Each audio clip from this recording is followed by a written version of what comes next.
पारंपरिक बिलोना पद्धतीने बनवलेलं तूप आपल्या शरीरासाठी खूपच फायदेशीर आहे, हे आज आपण सगळीकडे ऐकतोच. पण हे बिलोना पद्धतीचं पारंपरिक तूप नेमकं बनवतात कसं?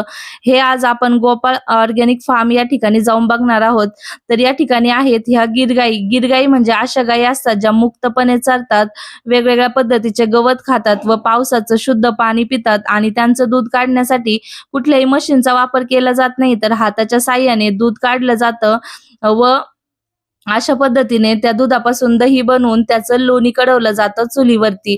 मंद आचेवरती कढवलं की मग अशा पद्धतीने हे दाणेदार तूप बनतं आणि मग ते तूप पॅक होऊन आपल्या घरापर्यंत येतं. तुम्हालाही जर हे ऑर्डर करायचं असेल ना, तर त्यांचा कॉन्टॅक्ट नंबर मी दिलेला आहे आणि सगळ्यात महत्त्वाचं म्हणजे ऑनलाईन सुद्धा उपलब्ध आहे. तुम्ही घरबसल्या ऑर्डर करू शकता.